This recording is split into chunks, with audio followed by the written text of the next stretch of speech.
He was born Samuel Langhorne Clemens, but the world would come to know him as Mark Twain, a name that became synonymous with American humor, wit, and incisive social commentary. From the muddy banks of the Mississippi River to the gilded stages of the world, he crafted a literary voice that was entirely new. At once cynical and sentimental, hilarious and heartbreaking. He was a restless traveler, a failed businessman, a devoted husband and father, and a fierce critic of injustice, hypocrisy, and human folly. More than just a writer, Mark Twain was the voice of a nation coming of age, a brilliant, contradictory, and profoundly human figure whose shadow looms large over the landscape of American literature. In the small, struggling hamlet of Florida, Missouri, on the 30th of November, 1835, Samuel Langhorne Clemens was born. He arrived 2 months prematurely, a frail and sickly child, his future as uncertain as that of the fledgling nation itself. He was the 6th child of John and Jane Clemens, a family of modest means, but with grand, unrealized ambitions. His father, John Marshall Clemens, was a stern, intelligent man, a lawyer and merchant who chased prosperity with a relentless but ultimately fruitless determination. He was a man of integrity, but also of a cold and distant nature, a man who, his son would later recall, never laughed. His mother, Jane Lampton Clemens, was the opposite, a warm, compassionate woman, a natural storyteller with a quick wit and a deep well of empathy for all living things. It was from her that Sam would inherit his gift for narrative, his keen eye for human absurdity, and his profound sense of justice. The family's fortunes were precarious. They had moved to Florida, Missouri, with the hope of making their fortune from the land John Clemens had purchased in Tennessee, a vast tract of some 75,000 acres that was, for the family, a symbol of a future that never quite arrived. When Sam was 4 years old, in 1839, the family moved again, this time to the small but bustling river town of Hannibal, Missouri.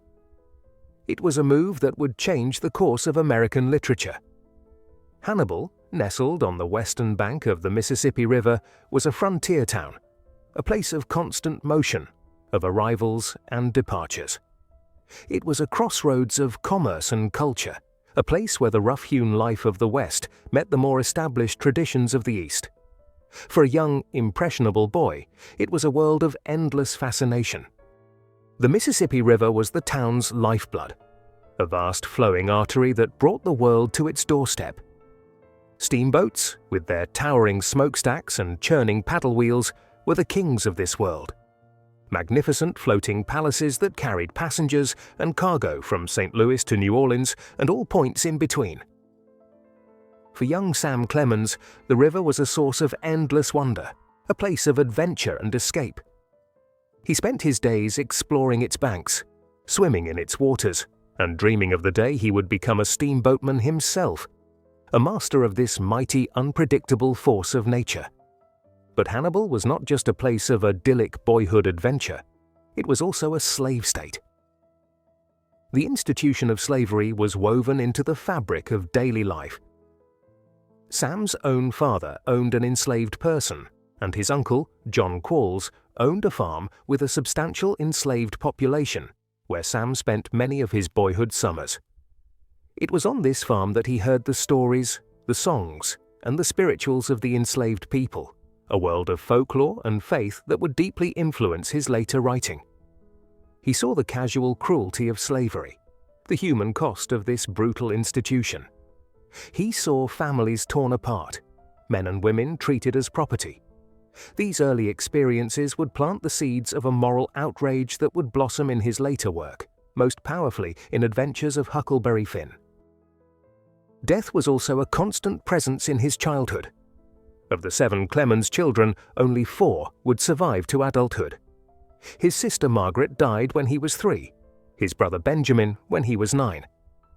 These losses, combined with the harsh realities of frontier life, gave him an early and intimate acquaintance with grief.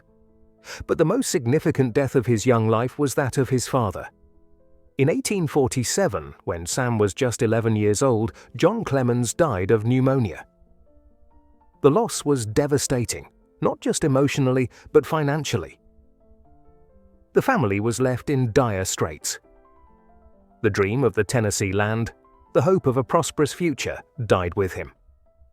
Sam's childhood was over. He left school and at the age of 12 began an apprenticeship at the local newspaper, the Missouri Courier.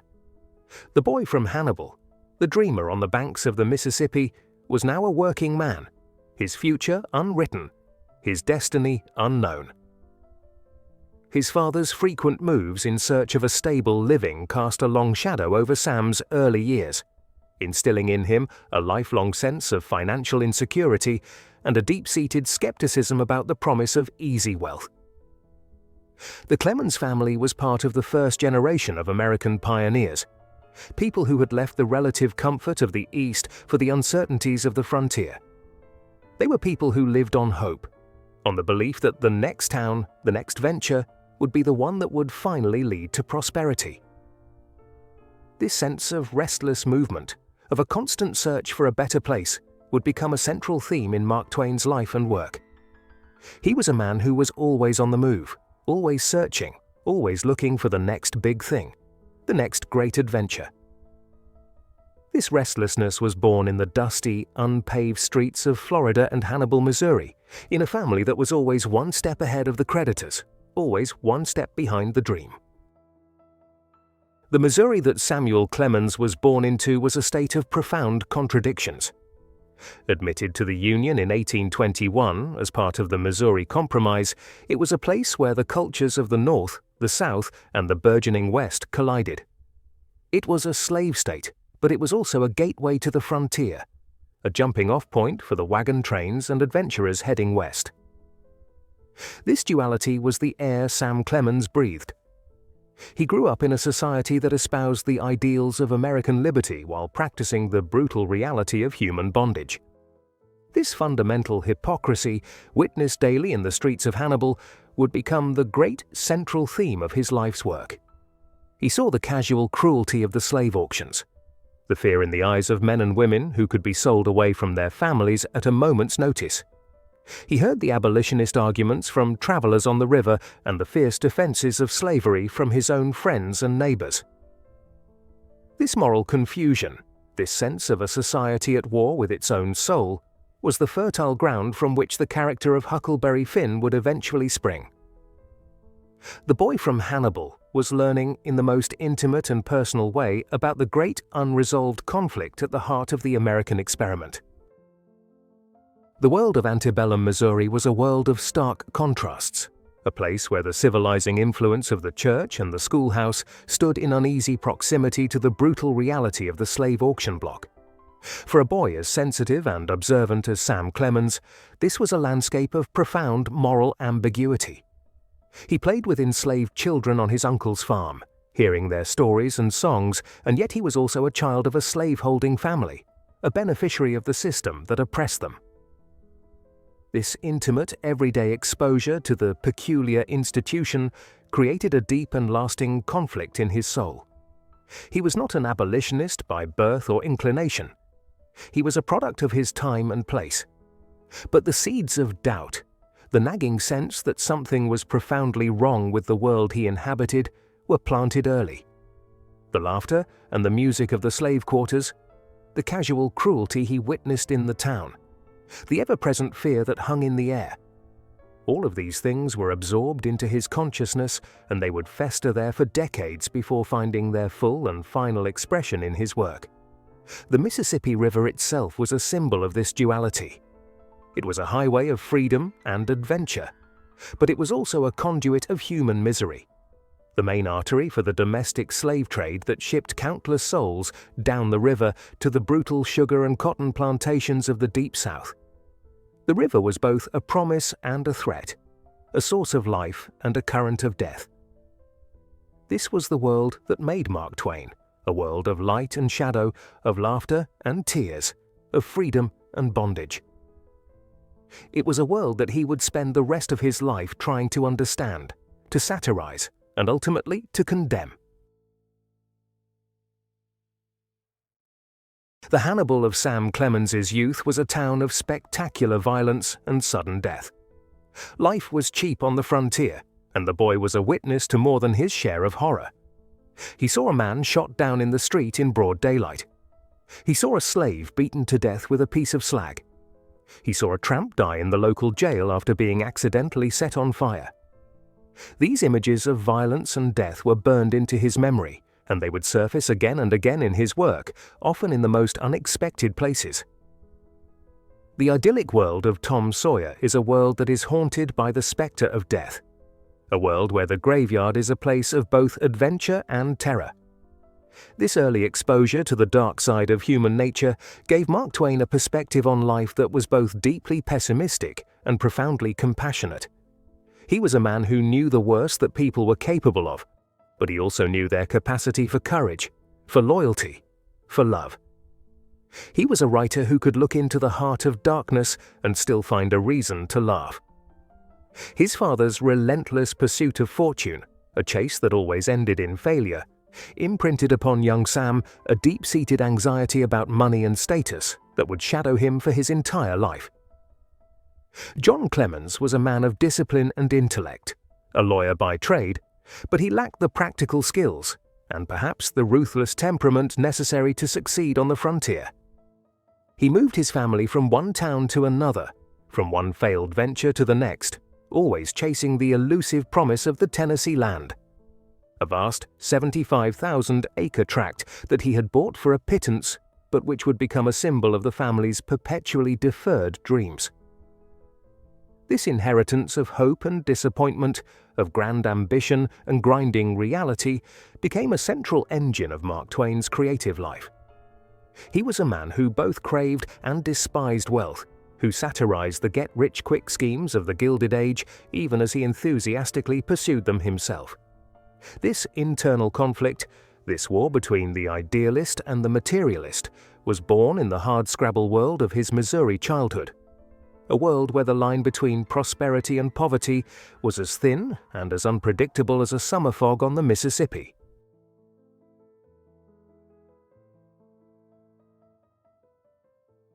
The world of a 19th-century print shop was a world of ink and lead, of clattering machinery and the constant rhythmic press of paper against type. For a boy of 12, it was a world of hard labor. But for a boy with a literary mind, it was also a university.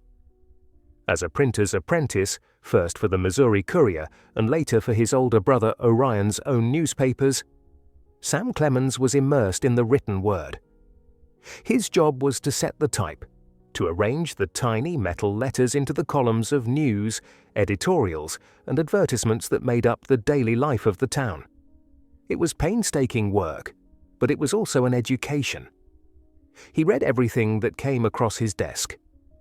News from around the world, political debates, sentimental poetry, and most importantly, the humorous sketches and tall tales that were a staple of frontier journalism. He was exposed to the work of the great humorists of the day, writers like Artemus Ward and Petroleum V. Nasby, who used dialect, exaggeration, and a folksy, unpretentious style to comment on the issues of the day. He saw how language could be used not just to inform, but to entertain, to persuade, and to satirize. He began to experiment with his own writing, publishing his first known humorous sketch, A Gallant Fireman, in his brother's paper, The Western Union, in 1851. It was a small, tentative first step, but it was a beginning. In 1853, at the age of 17, Sam Clemens left Hannibal. He was a journeyman printer now, a skilled tradesman with a wanderlust that could no longer be contained by his small hometown. He began a period of itinerant work, a pilgrimage that would take him to St. Louis, New York, Philadelphia, and Cincinnati. He worked in print shops, sending letters home to his family, letters that were filled with his keen observations, his droll humor, and his growing confidence as a writer. He was seeing the country, meeting new people, and expanding his worldview. He was no longer just the boy from Hannibal. He was a young man of the world, a pilgrim in search of his own identity. He read voraciously, spending his evenings in the free libraries of the cities he visited. He studied history, science, and literature. He was a self-educated man, driven by a restless curiosity and a deep-seated desire to understand the world. He was also a young man struggling with his own sense of purpose. The life of a printer was respectable, but it was not the life he had dreamed of on the banks of the Mississippi. The river still called to him, a siren song of adventure and freedom. In 1857, while traveling by steamboat from Cincinnati to New Orleans, he made a fateful decision. He approached the pilot of the boat, a man named Horace Bixby, and asked to be taken on as an apprentice. Bixby was a master of his craft, a man who knew the Mississippi River as intimately as the lines on his own hand. He agreed to teach the young Clemens the river for a fee of $500. It was a small fortune, but Sam was determined. He borrowed the money from his brother-in-law and began his new life. The printer's apprentice was about to become a river pilot, a cub pilot, learning the language and the law of the mighty Mississippi. The Pilgrim had found his calling. He was home. His travels as a journeyman printer were not just a search for work. They were a search for knowledge. He was a self-directed scholar, a man who haunted the public libraries of every city he visited. He read history, biography, and philosophy. He was particularly drawn to the works of Thomas Paine, the great radical pamphleteer of the American Revolution. Paine's skepticism of organized religion, his belief in the power of reason, and his passionate advocacy for the rights of the common man resonated deeply with the young Clemens. He was also reading the works of the great European writers, Shakespeare, Cervantes, and Dickens, learning the craft of storytelling from the masters. He was a man who was building his own intellectual and moral framework, a framework that would later support the great literary structures he would create. His work as a printer was more than just a trade. It was a form of higher education. In the print shop, he learned the discipline of language, the importance of precision, the power of a well-turned phrase. He learned to spell, to punctuate, to structure a sentence. He was, in effect, deconstructing and reconstructing the English language on a daily basis. This intimate physical relationship with the printed word gave him a command of the language that few university-educated writers could match. He was also, through the newspapers he helped to create, a student of human nature. He read about the great political debates of the day, the rise of the abolitionist movement, the growing tensions between the North and the South. He read about murders and marriages, about fires and floods, about the grand dramas and the small comedies of everyday life. The print shop was his window on the world, a place where he could observe the follies and the glories of humanity from a safe distance. It was the perfect training ground for a future satirist and social critic. The life of a tramp printer in the 1850s was a life of precarious independence. It was a trade that offered a young man a way to see the country, to be his own master, to live by his wits. But it was also a life of low wages, of long hours, of constant uncertainty. Sam Clemens embraced this life with a characteristic mixture of enthusiasm and cynicism. He was a skilled craftsman, a proud member of the Printers' Union, but he was also a restless and ambitious young man who knew that he was destined for something more than setting type. His letters from this period are a fascinating record of a young mind in formation. He writes about the books he is reading, the plays he is seeing, the people he is meeting. He is a keen observer of the human comedy, a natural-born storyteller who is constantly gathering material, constantly honing his craft. He is also a young man who is deeply engaged with the great issues of his day. He writes about the rise of the Know-Nothing Party, about the growing conflict over slavery, about the promise and the peril of American democracy. He is a man who is educating himself, not just in the craft of writing, but in the art of living. He is a man who is learning to see the world not just as it is, but as it ought to be. The tramp printer was a pilgrim, and his pilgrimage was leading him, slowly but surely, toward his destiny. His decision to leave Hannibal was an act of rebellion. He was escaping the confines of his small town, the expectations of his family, the limitations of his social class.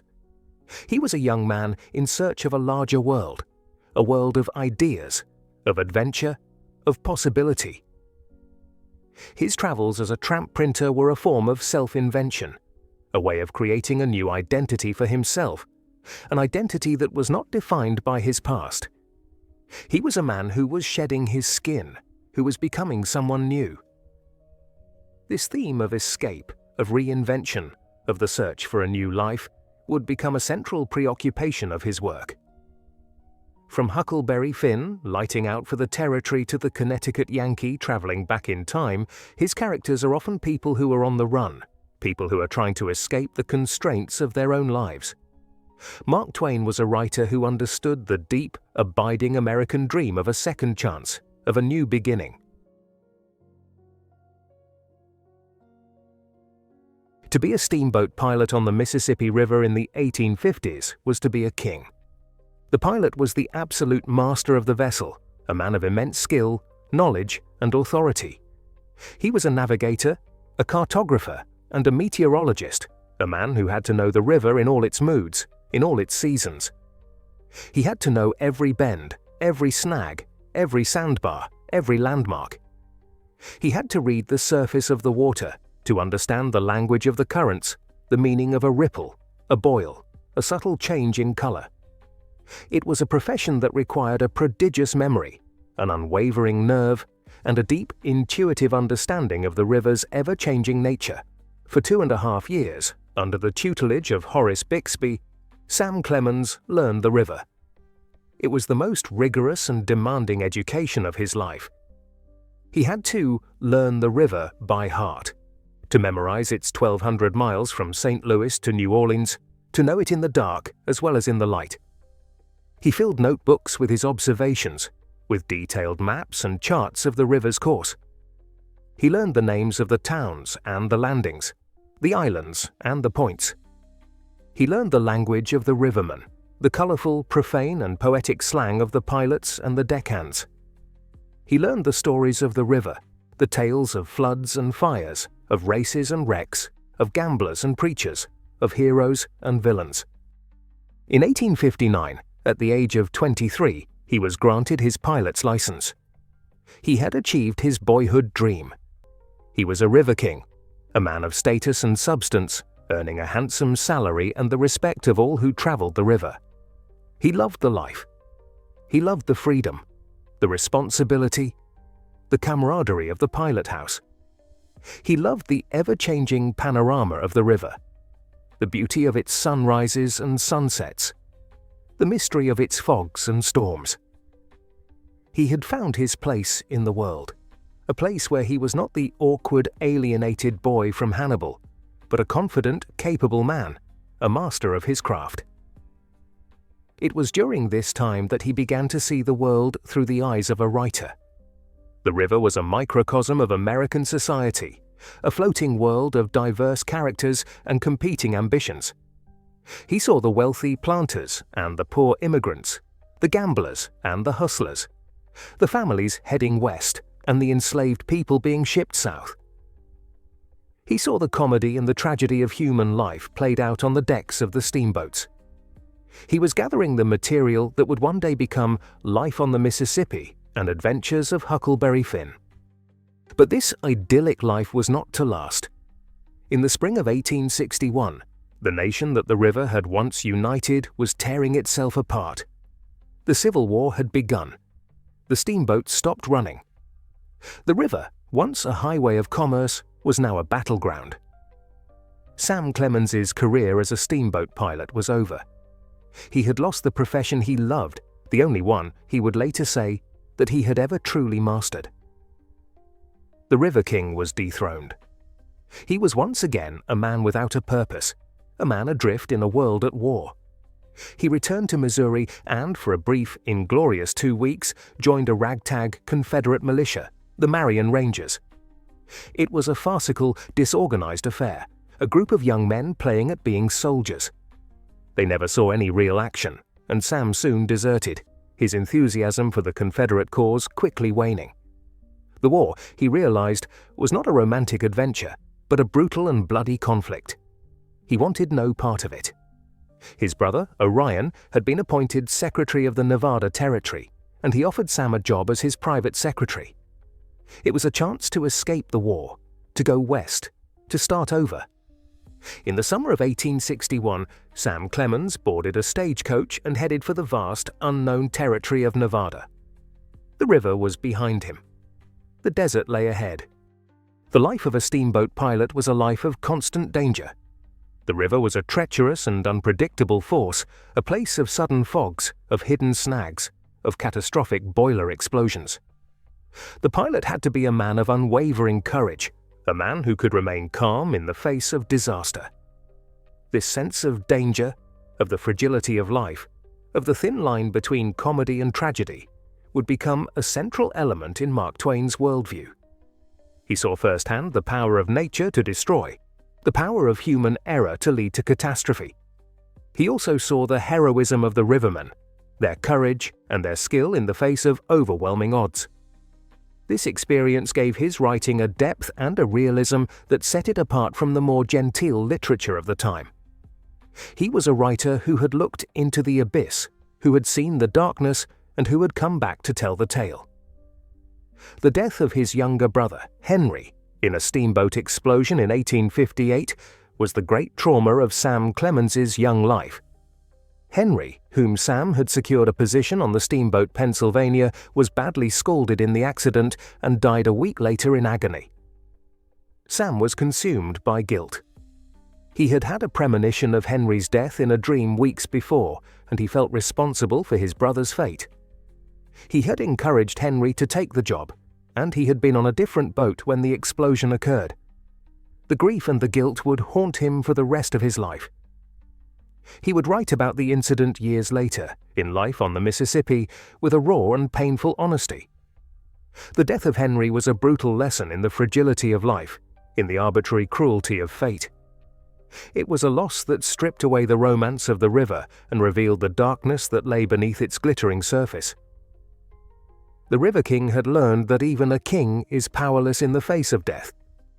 To learn the river was to learn a new language, a new way of seeing the world. The river was not just a body of water, it was a living entity, a creature of infinite variety and endless complexity. The pilot had to know the shape of the bottom, the location of every snag and sandbar, the subtle shifts in the current. He had to know the names of the islands and the points, the towns and the landings. He had to be able to navigate by the stars at night, by the shape of the trees on the bank, by the feel of the boat beneath his feet. It was a profession that demanded a total and absolute commitment, a fusion of mind and body, of intellect and intuition. Sam Clemens threw himself into this education with a passion and a dedication that he had never before brought to any task.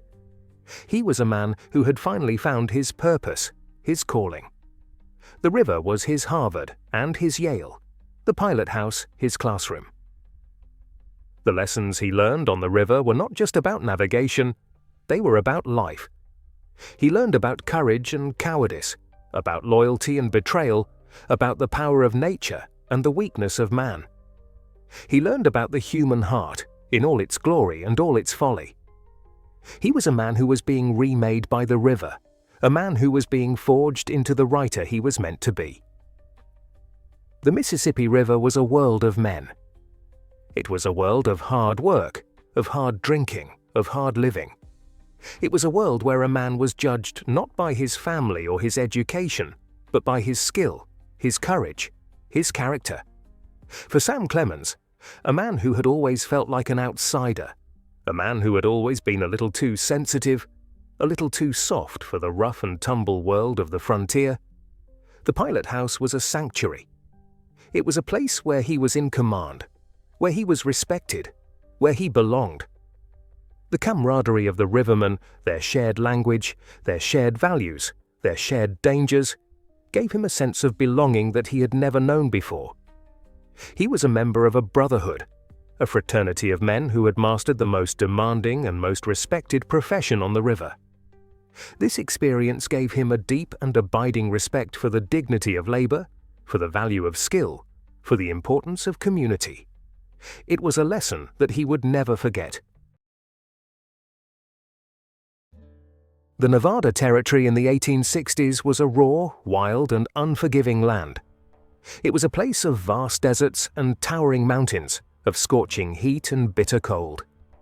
It was a place of dreamers and schemers, of prospectors and gamblers, all drawn by the siren song of silver. The Comstock lode, a massive silver strike in Virginia City, had turned the territory into a frenzy of speculation and instant wealth. It was a world of boom and bust, of saloons and brothels, of rough-hewn men and a few hardy women. It was a world utterly alien to the lush green landscape of the Mississippi River Valley. Sam Clemens arrived in this world in the summer of 1861, a young man in search of a new beginning. He tried his hand at silver mining, staking a claim and dreaming of striking it rich. But he was a singularly unsuccessful miner. He had no patience for the backbreaking labor, no aptitude for the geology of the earth. He was a man of words, not of picks and shovels. After a year of fruitless digging, he was broke and disillusioned. He had failed as a soldier, and now he had failed as a miner. He was once again a man without a profession.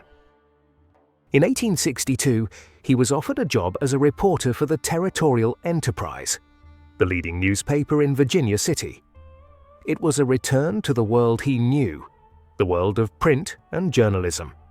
But this was not the staid, respectable journalism of the East.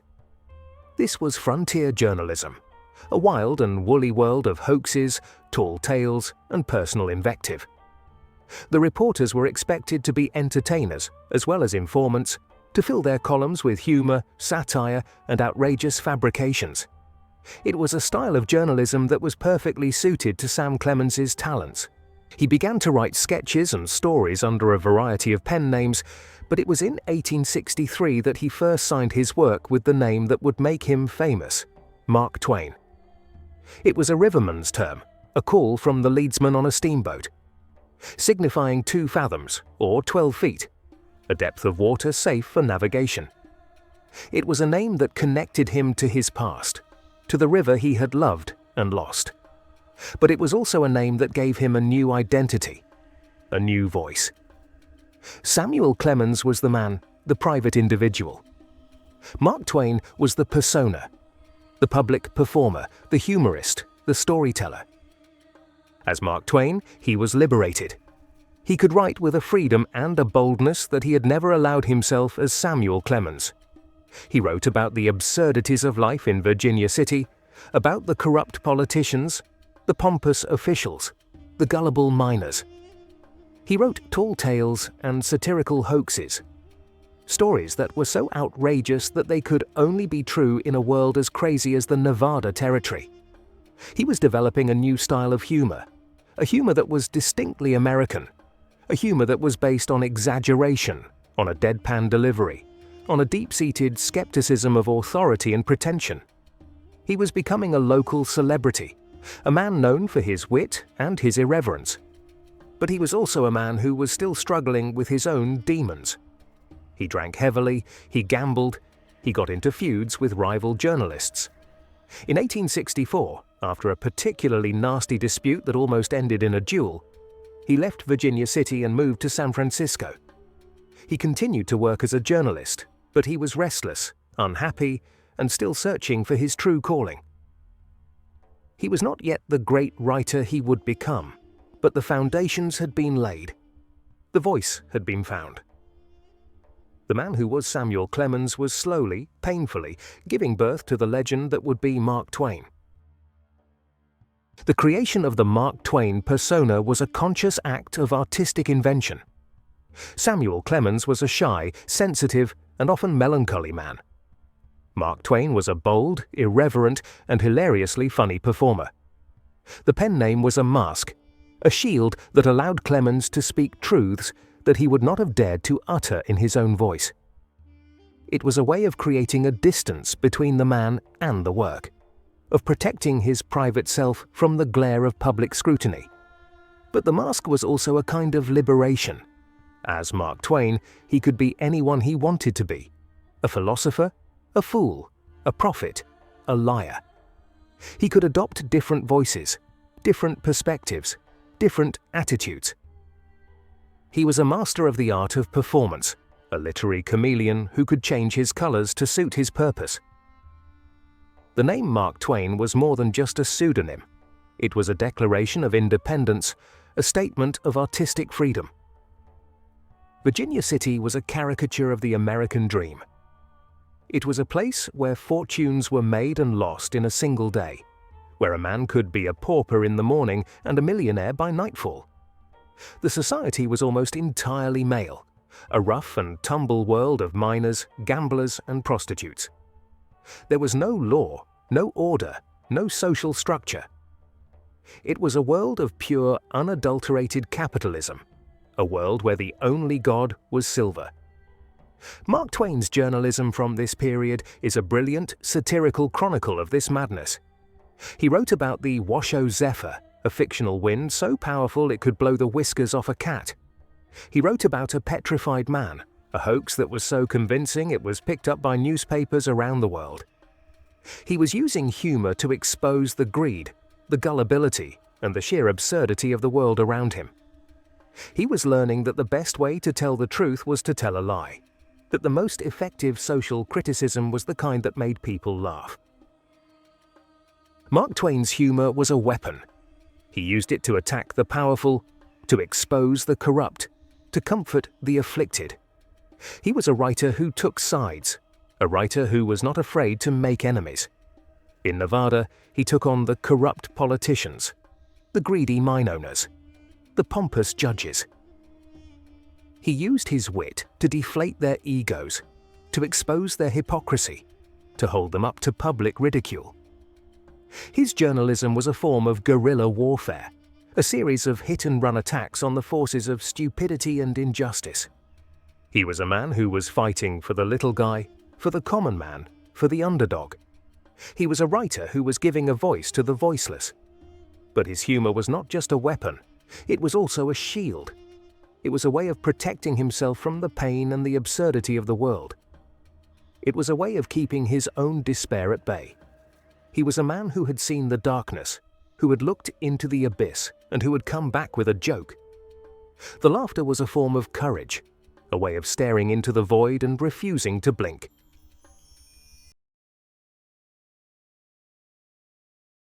San Francisco in the mid-1860s was a city of vibrant intellectual and bohemian life. It was a place where writers and artists gathered, where new ideas were debated, where the literary culture of the West was being forged. It was here that Mark Twain found a new circle of friends, a group of writers that included Bret Harte, Artemus Ward, and Charles Warren Stoddard. They were a new breed of American writer, men who were turning away from the genteel traditions of the East and creating a literature that was uniquely Western, a literature of humor, adventure, and a deep, abiding love for the common man. It was in this environment that Mark Twain wrote the story that would make him a national sensation. In 1865, at the suggestion of his friend Artemus Ward, he wrote a humorous sketch based on a tall tale he had heard in a mining camp. It was the story of a man named Jim Smiley and his trained jumping frog, a frog that could outjump any frog in Calaveras County. He sent the story to a publisher in New York, and it was published in the Saturday Press on November 18, 1865, under the title Jim Smiley and His Jumping Frog. The story was an immediate and spectacular success. It was reprinted in newspapers across the country. It was translated into other languages. It was the talk of the nation. Mark Twain, the obscure frontier journalist, was suddenly a household name. The success of the Jumping Frog story changed everything. It gave him the confidence to pursue a career as a writer, to believe that he could make a living with his words. It also opened up a new and lucrative career for him: the lecture platform. In the 19th century, the public lecture was a major form of entertainment and education. A popular lecturer could draw huge crowds and earn substantial fees. In 1866, Mark Twain gave his first public lecture, a humorous account of his experiences in the Sandwich Islands, now Hawaii, where he had traveled as a correspondent for the Sacramento Union. The lecture was a triumph. He was a natural performer, a gifted storyteller with a masterful sense of timing and a unique, deadpan delivery. He had found a new stage, a new way to connect with his audience. For the next several years, he traveled the country, lecturing to packed houses, honing his craft as a performer, and building his reputation as America's foremost humorist. He was a new kind of celebrity, a man who was famous not just for what he wrote, but for who he was. He was Mark Twain, the man from the West, the man with the drawl and the cigar, the man who could make America laugh at itself. In 1867, he embarked on a new adventure, a journey that would provide the material for his first book.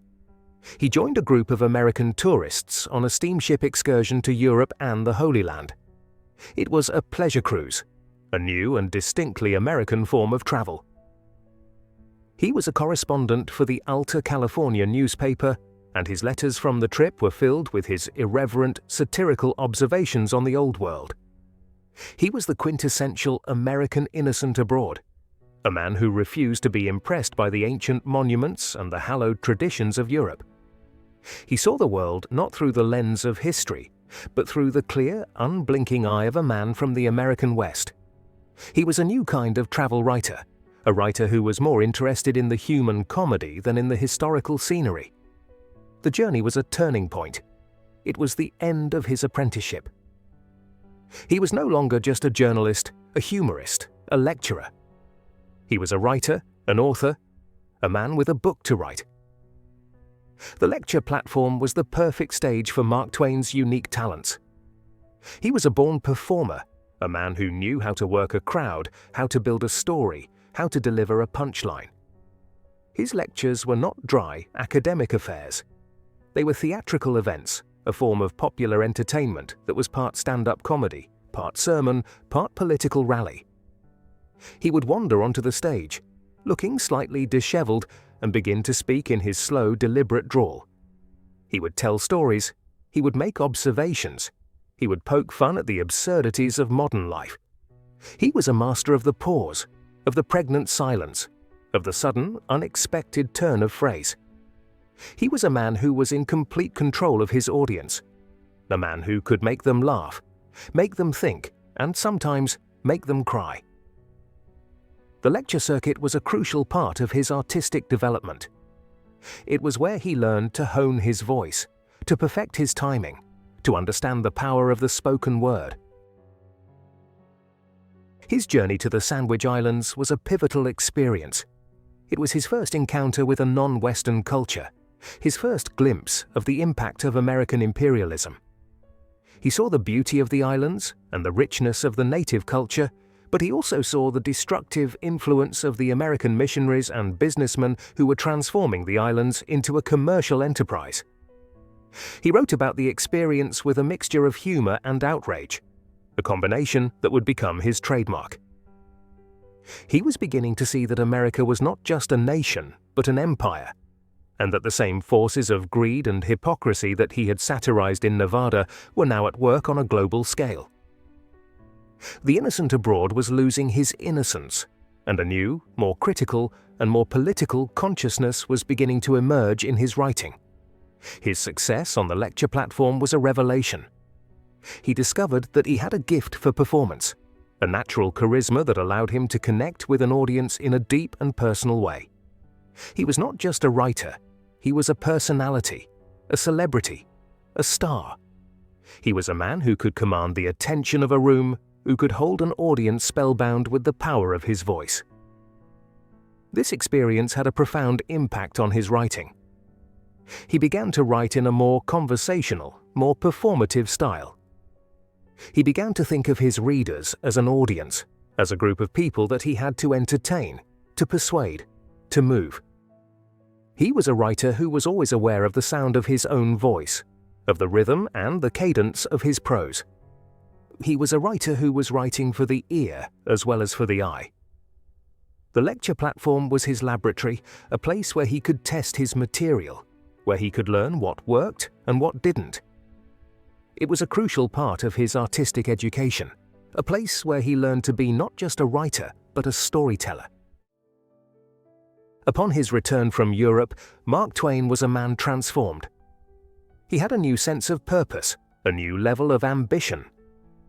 He gathered his newspaper letters from the Holy Land excursion, revised and expanded them, and in 1869 published his first book, The Innocents Abroad. It was a massive, sprawling, and deeply personal work, a book that was part travelogue, part satire, and part philosophical reflection. It was a book that announced the arrival of a major new voice in American literature. The Innocents Abroad was a phenomenal success. It sold more copies in its first year than any other American book, and it made Mark Twain a wealthy and celebrated author. But even as he was achieving this new level of professional success, his personal life was undergoing a profound transformation. On the Quaker Hill, the ship that had taken him to Europe, he had met a young man named Charles Langdon. Langdon had shown him a miniature portrait of his sister, Olivia, and Twain had fallen in love with the image. Olivia Langdon was the daughter of a wealthy and prominent coal merchant from Elmira, New York. She was a delicate, refined, and deeply religious young woman, the very embodiment of Victorian femininity. She was everything that Mark Twain was not, and he was determined to marry her. He began a long and arduous courtship, a campaign to win the heart of Livy Langdon and the approval of her family. He wrote her hundreds of letters filled with his love, his humor, and his desperate desire to reform himself, to become the kind of man who would be worthy of her. The Langdon family was skeptical. They saw him as a rough, uncultured man from the West, a man of questionable morals and even more questionable companions. But Livy saw something else. She saw the genius, the sensitivity, and the fundamental goodness beneath the cynical exterior. In 1870, after a 2-year courtship, they were married. The marriage to Olivia Langdon was the central and most important relationship of Mark Twain's life. She was his anchor, his editor, his conscience. She smoothed his rough edges. She encouraged his writing. She created a home and a family for him. They were, by all accounts, deeply in love, a partnership of opposites that somehow worked. They settled first in Buffalo, New York, where Twain had bought a partnership in a newspaper, and then, in 1871, they moved to Hartford, Connecticut, a city that would be their home for the next 20 years. Hartford was a center of wealth, culture, and intellectual life. It was here, in a grand, eccentric, and magnificent house that they built for themselves, that Mark Twain entered the most productive and successful period of his career. He was no longer the itinerant journalist, the wandering lecturer. He was a settled, respectable family man, a pillar of the community. But he had not lost his satirical edge. In 1873, he collaborated with his Hartford neighbor, Charles Dudley Warner, on a novel that would give its name to an entire era. The Gilded Age was a sprawling, satirical novel that attacked the political corruption, the rampant speculation, and the get-rich-quick mentality of post-Civil War America. It was a book that showed that Mark Twain was more than just a humorist. He was a fierce and uncompromising social critic. He followed the Gilded Age with a series of sketches and stories, but his mind was already turning back to his own past, to the world of his boyhood on the Mississippi River. He was beginning to mine the rich vein of memory that would produce his greatest work. The Innocent Abroad had come home, and he was about to introduce the world to a boy named Tom Sawyer. The house in Hartford was more than just a home. It was a statement. It was a grand, sprawling, and eccentric mansion, a testament to Mark Twain's success and his unconventional taste. It was a house that was designed for entertaining, for hosting the literary and social elite of the day. But it was also a house that was designed for work. Twain had a private study, a sanctuary where he could retreat to write. It was here, in the quiet of his study, that he created the world of Tom Sawyer and Huckleberry Finn. The house in Hartford was a symbol of the two sides of Mark Twain: the public performer and the private artist, the man who loved the spotlight and the man who needed the solitude. It was a house that was, in many ways, a reflection of the man himself: brilliant, contradictory, and utterly unique. His marriage to Olivia Langdon was a journey into a world of wealth, refinement, and social propriety that was utterly foreign to him. The Langdon family was part of the Eastern establishment, a world of culture, education, and progressive social values. They were abolitionists, temperance advocates, and supporters of women's suffrage. For Mark Twain, the rough-hewn humorist from the West, it was a profound culture shock. He had to learn to watch his language, to moderate his drinking, to conform to the strict social codes of Victorian society. But the marriage was also an education. Through Livy and her family, he was exposed to a world of ideas and values that would broaden his intellectual horizons and deepen his social conscience. He was a man who was constantly reinventing himself, and his marriage to Livy was the most profound reinvention of all. He had become, to his own astonishment, a gentleman. In 1876, Mark Twain published a book that would forever change the landscape of American literature. The Adventures of Tom Sawyer was a nostalgic, idyllic, and deeply affectionate look back at his own boyhood in Hannibal, Missouri. It was a story of summer and freedom, of pirates and treasure, of first love and graveyard ghosts. It was a book that captured the universal experience of being a boy, of testing the boundaries of the adult world, of living in a world of imagination and adventure. Tom Sawyer was, in many ways, a portrait of the artist as a young boy, a clever, charming, and endlessly resourceful hero who, like his creator, was a master of the tall tale, a performer who could charm and manipulate his audience with the power of his words. Tom Sawyer was a huge success, beloved by children and adults alike. It solidified Mark Twain's reputation as America's storyteller, a writer who could speak to the heart of the nation. But even as he was writing this sunny, nostalgic tale, a darker, more complex, and more profound story was beginning to take shape in his mind. It was the story of Tom's friend, the outcast, the son of the town drunk, Huckleberry Finn. He began writing Adventures of Huckleberry Finn in 1876, but he struggled with it for years. He would write a few hundred pages and then set it aside, unable to find the right voice, the right direction for the story. He was grappling with a subject that was far more difficult and dangerous than the innocent adventures of Tom Sawyer. He was grappling with the legacy of slavery, with the deep-seated racism of American society, with the very soul of a nation that had been founded on the principle of freedom, yet had built its prosperity on the backs of enslaved people.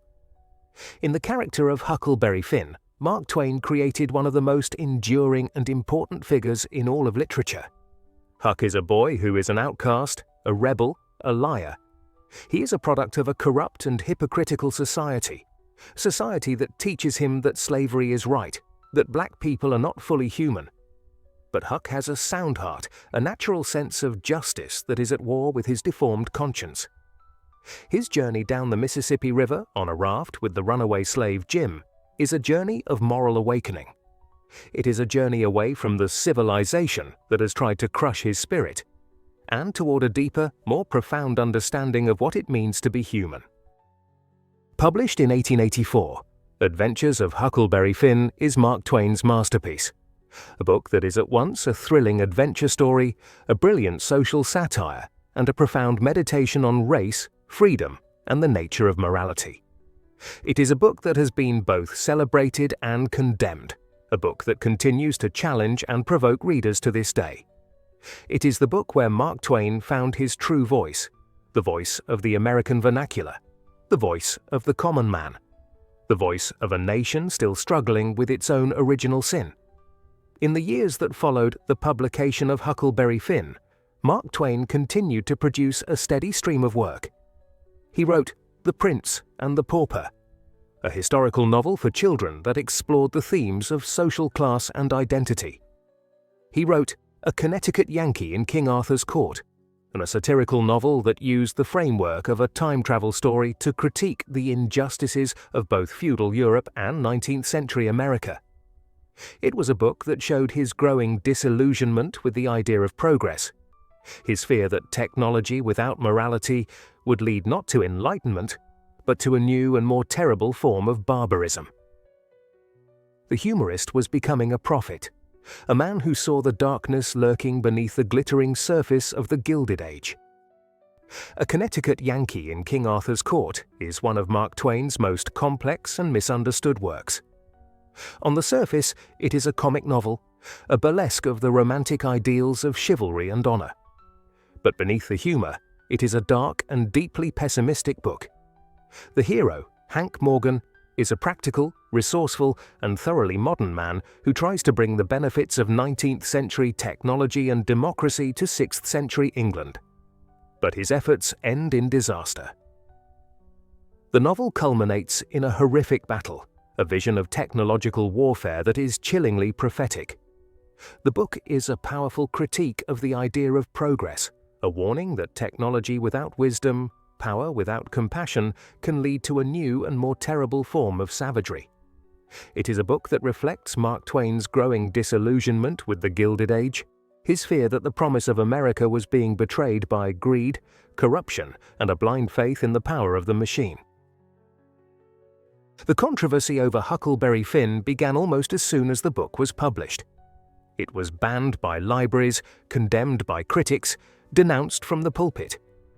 It was attacked for its coarse language, for its low characters, for its irreverent tone. But the real source of the controversy was the book's radical and uncompromising critique of American racism.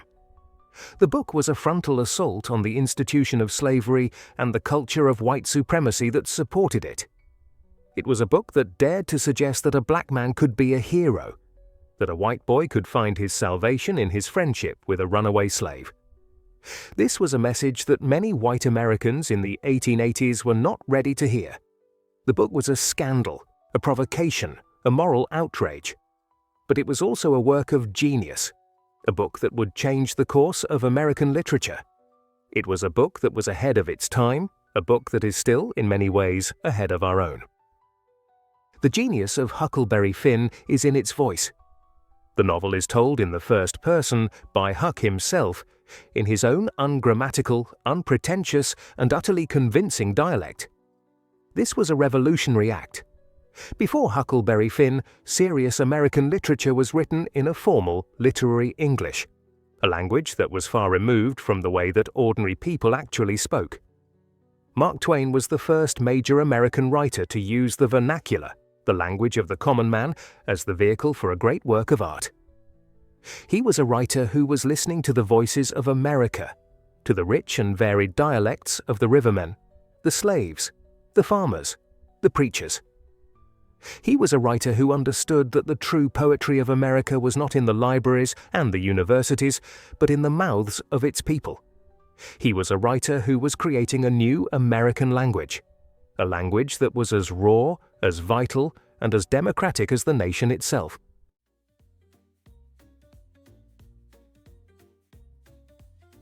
Mark Twain was a man who had a deep and abiding love for money.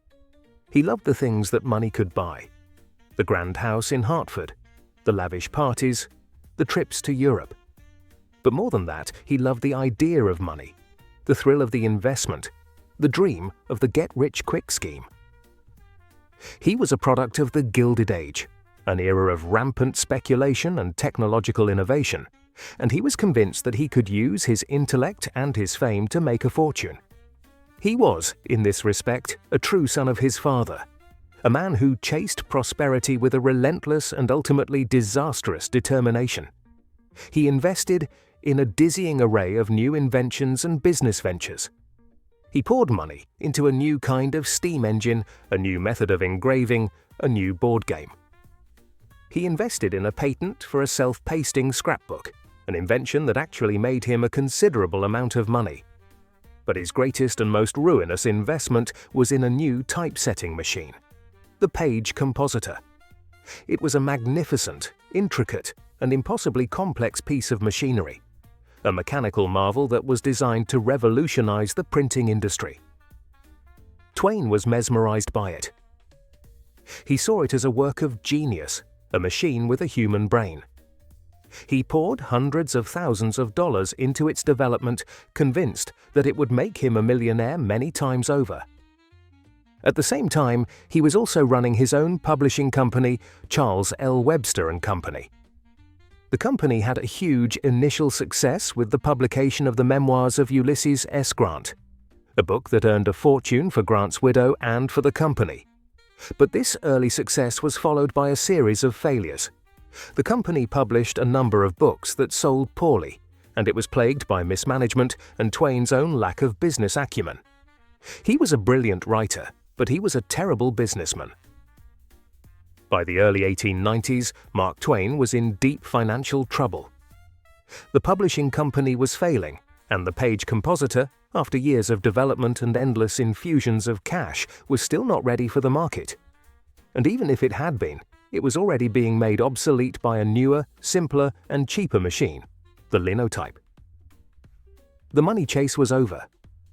The dream of a vast fortune had turned into a nightmare of debt. In 1894, the publishing company went bankrupt, and Mark Twain, the most famous and beloved writer in America, was a financial ruin. He was nearly 60 years old, and he was faced with a mountain of debt. He could have declared personal bankruptcy, as was his legal right, but he was a man of honor, a man who felt a deep personal responsibility to his creditors. He made a promise to repay every penny that he owed. To do so, he would have to embark on the most grueling and demanding journey of his life. He would have to go back on the lecture circuit, to travel the world, to sell his name and his fame to pay for his financial folly. The man who had once been a king of the river, a king of the lecture platform, a king of American literature, was now a bankrupt, an exile, a man forced to wander the globe to atone for his sins. The bankruptcy was a public humiliation, a devastating blow to a man who had always been intensely proud of his success. But it was also a kind of liberation. It freed him from the money chase, from the endless cycle of speculation and investment that had consumed so much of his time and energy. It forced him to return to the one thing he could always rely on: his own talent, his own voice. The World Lecture Tour was a grueling ordeal, but it was also a triumphant return to the stage. He was once again Mark Twain, the performer, the storyteller, the man who could hold an audience in the palm of his hand. He was a man who had been broken, but not defeated. He was a man who had looked into the abyss of financial ruin and had come back not just to survive, but to prevail. The failure of the Page Compositor was more than just a financial disaster. It was a spiritual crisis. Twain had believed in the machine with an almost religious fervor. He saw it as a symbol of human ingenuity, of the power of the mind to conquer the material world. Its failure was a betrayal, a confirmation of his growing belief that the universe was a cruel and indifferent place, a place where dreams were destined to be crushed. The bankruptcy was a public humiliation, but it was also a private agony. He had not just lost his money, he had lost his faith. The man who had once been the great champion of American optimism was now a man consumed by a deep and bitter pessimism. The money chase had ended in a spiritual dead end. The World Lecture Tour was a journey of redemption. It was a way for Mark Twain to reclaim his honor, to repay his debts, to restore his good name. But it was also a journey of self-discovery. As he traveled the world, he saw the impact of Western imperialism on the cultures of India, of Africa, of Australia. He saw the arrogance, the greed, and the cruelty of the colonial powers. He became a fierce and outspoken critic of imperialism, a man who used his fame and his wit to speak out against the injustices of his time. He was a man who had once been a champion of American expansionism, a man who had celebrated the civilizing mission of the white race. But his travels had opened his eyes. He had seen the dark side of progress, the human cost of empire. He was a man who was no longer an innocent abroad. He was a citizen of the world, a man who felt a sense of responsibility not just to his own country, but to all of humanity. In 1895, Mark Twain, accompanied by his wife Livy and their daughter Clara, began a one-year lecture tour around the world. It was a journey born of desperation, a grueling odyssey that would take them to Australia, New Zealand, India, South Africa, and England. He was a man in his 60s, in frail health, but he drove himself relentlessly, lecturing night after night in city after city to pay off his debts. He was a performer, a humorist, a man who had to make people laugh even as his own heart was breaking. The journey was a financial success. He was greeted by adoring crowds wherever he went, and the proceeds from the lectures, combined with the publication of his travel book, Following the Equator, were enough to pay off his creditors in full. By 1898, he had restored his financial honor, but the cost was immense. The years of travel, of stress, of constant worry had taken a terrible toll on his health and on the health of his family. But the greatest blow was yet to come. In 1896, while they were in England, they received the news that their beloved daughter, Susie, had died of spinal meningitis back in their home in Hartford. She was 24 years old, a bright, talented, and deeply sensitive young woman, the child who had been closest to her father's heart. The news was a shattering blow, a wound from which Mark Twain would never fully recover. He had been a man who had wrestled with the darkness, who had seen the absurdity and the cruelty of life. But this was a new kind of darkness, a personal, intimate, and inconsolable grief. He wrote, "It is one of the mysteries of our nature that a man, all unprepared, can receive a thunderstroke like that and live." The death of Susie marked a turning point in his life and in his work.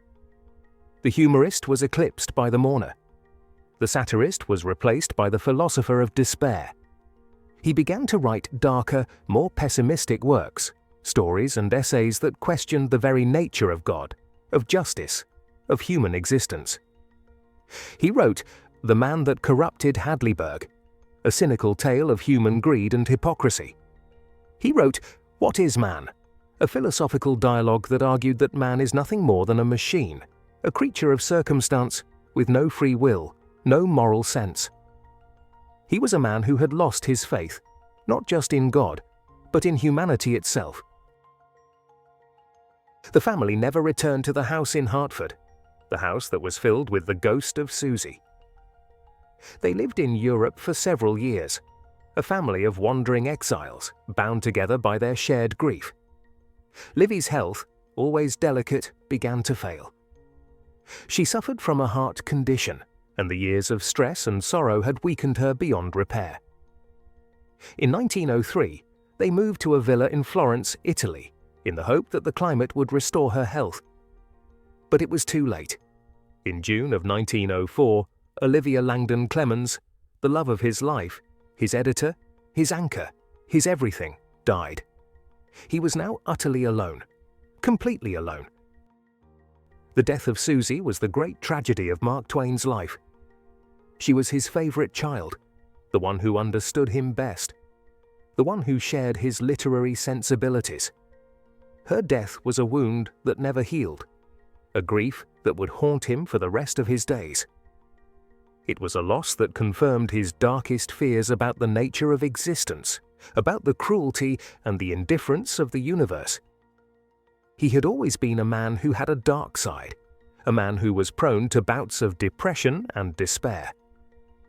But after Susie's death, the darkness became more pronounced, more pervasive. He was a man who had lost his moorings, a man who was adrift in a sea of sorrow. The death of Livy, 8 years later, was the final crushing blow. He was now a man who had outlived his wife, his favorite child, his own faith in the goodness of life. He was a man who was utterly, completely alone. His later writings are the work of a man who has been to hell and back. They are filled with a rage and a despair that is almost unbearable. He wrote about the hypocrisy of the Christian missionaries who were complicit in the brutal colonization of the Congo. He wrote about the horrors of the Philippine-American War, a conflict that he saw as a betrayal of America's own democratic ideals. He was a man who had lost all illusions, a man who saw the world with a terrifying clarity. He was no longer America's funnyman. He was its Jeremiah, its prophet of doom. The darkness that had always been a part of his vision had now consumed him. He was a man writing in the dark, for an audience that did not want to hear what he had to say.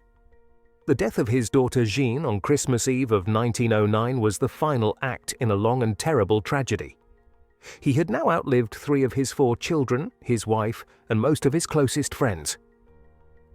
He was a man who was surrounded by ghosts, a man who was living in a house of memories. His final writings are a testament to his grief, to his rage, to his profound and inconsolable sense of loss. He wrote about the damned human race, about the poverty of the human imagination, about the meaninglessness of existence. He was a man who had lost all hope, a man who was waiting for the end. But even in his darkest despair, his wit did not desert him. He was a man who could still find a grim and terrible humor in the face of the abyss. He was a man who would go down fighting, a man who would curse the darkness until the very end. In his final years, Mark Twain was a man living in the shadow of death. He had lost his wife, he had lost his daughter, he had lost his faith. He was the most famous and beloved writer in the world, a living legend, an American institution. But he was also a man of profound and inconsolable sorrow. He returned to America, a king in exile, and built himself a final home, a house in Redding, Connecticut, that he called Stormfield. It was a beautiful house, but it was a lonely one. He dressed in his trademark white suits, a flamboyant gesture of defiance against the darkness that surrounded him.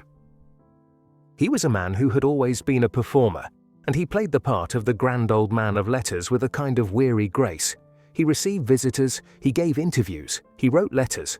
He was still Mark Twain, the public figure, the man with the wit and the wisdom. But the private man, Samuel Clemens, was a man waiting to die. He continued to write, but his work was fragmented, unfinished. He wrote stories and essays that were filled with a deep and abiding pessimism, a sense of the futility of human existence. He wrote about the hypocrisy of religion, the cruelty of imperialism, the absurdity of patriotism. He was a man who had seen the best and the worst of humanity, and in his final years, it was the worst that seemed to have the upper hand. He found some measure of comfort in the company of his daughter Clara and in his friendships with other writers and artists. He also found a strange and unexpected solace in the company of a group of young girls, whom he called his angelfish. They were the grandchildren he had never had, a reminder of the innocence and the joy that had been lost to him. He would play games with them, write letters to them, and surround himself with their youthful energy. It was a way of holding the darkness at bay, of finding a small patch of light in the encroaching gloom. But the shadows were lengthening. In 1909, his youngest daughter, Jean, who had suffered from epilepsy for years, died in her bath on Christmas Eve. It was the final, cruelest blow. He had now outlived 3 of his 4 children. He wrote, "I have been so close to the border of the vision land for a day or 2 that I have been tempted to throw myself over and join the lost. But I have remembered my promise to my family to live my life out." He had been born in 1835, the year of Halley's Comet. He had always said that he would go out with it as well. In the spring of 1910, as the comet once again blazed across the night sky, his health began to fail. He was suffering from heart disease, and he knew that the end was near. He was not afraid. He had seen too much of death to fear it. He was ready to go. On the 21st of April, 1910, with his daughter Clara by his side, Samuel Langhorne Clemens, the man the world knew as Mark Twain, died. The last comet had come and gone. The voice of a nation was silent. The journey was over. He was the most photographed, the most quoted, the most famous man of his time. He was a man who had created a new kind of celebrity, a celebrity that was based not on birth or on wealth, but on the power of his own personality. He was a man who was a master of the art of self-promotion, a man who understood the power of the media, a man who knew how to create and to control his own image. But beneath the public mask, beneath the carefully constructed persona of Mark Twain, there was always the man, Samuel Clemens, a man of deep and profound contradictions. He was a man who was both a humorist and a moralist, a man who was both a cynic and a sentimentalist, a man who was both a rebel and a conformist. He was a man who was, in the end, an enigma, a man who was as elusive, as complex, and as fascinating as the country he so perfectly embodied. He was a man who belonged to the world, but who was also always a boy from Hannibal, a boy from the banks of the mighty Mississippi, a boy who had dreamed of the river and who had, in the end, become the river, a great, flowing and irresistible force of nature.